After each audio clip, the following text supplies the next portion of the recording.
తెలంగాణ రైతులందరికీ నమస్కారం. Welcome back to our channel TG రైతు అప్డేట్స్. తెలంగాణ రాష్ట్రంలో ఆసరా చేయూత పింఛన్ వృద్ధులకు 4,000, వికలాంగులకు 6,000 పెంపుపై తెలంగాణ సీఎం రేవంత్ రెడ్డి గారు పింఛన్దారులందరికీ జబర్దస్త్ న్యూస్ అయితే తెలియజేశారు. గుడ్ న్యూస్ అప్డేట్ ఏంటిగా ఆసరా చేయూత పింఛన్ వృద్ధులకు 4,000, వికలాంగులకు 6,000 పెన్షన్ ఎప్పుడు ఇస్తారు, అలాగే ఎన్ని విడతలు ఇస్తారు, ముందుగా ఏ జిల్లా వారికి ఇస్తారు అనే దానిపై నేను ఈ వీడియోలో ఫుల్ స్పష్టత అయితే ఇస్తాను. మరి అంతకంటే ముందు మన ఛానల్ ఎవరైనా కొత్తగా చూస్తుంటే సబ్స్క్రైబ్ చేసుకుని పక్కనే ఉన్న బెల్ ఐకాన్ ఆన్లో పెట్టుకోండి. మనం పెట్టే ఇన్ఫర్మేటివ్ వీడియోస్ ముందుగా మీరు చూసేయచ్చు. మరి తెలంగాణలో కాంగ్రెస్ ప్రభుత్వం వచ్చి ఏడాది అవుతుంది. అయితే హామీ ఇచ్చిన ఒక్కొక్క సంక్షేమ పథకానికి గ్రీన్ సిగ్నల్ ఇస్తుండగా తాజాగా ఆసరా చేయూత పెన్షన్ని కూడా పట్టాలు ఎక్కించేందుకు ప్రభుత్వం కసరత్తు చేస్తున్నట్టు తెలుస్తుంది. కేసీఆర్ ప్రభుత్వంలో ఆసరా పెన్షన్, మరి కాంగ్రెస్ ప్రభుత్వం ఆసరా చేయూత పెన్షన్ కింద వృద్ధులకు 4,000, వికలాంగులకు 6,000 ఇవ్వబోతున్నారు.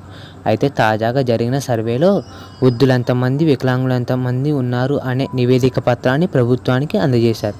ఆ పత్రాన్ని సీఎం రేవంత్ రెడ్డి గారు పరిశోధించి మరి వృద్ధులకు 4,000, వికలాంగులకు 6,000 చొప్పున ఎంత నిధులు అవసరం కానున్నాయి అనే దానిపై ఒక స్పష్టత అయితే చేశారు.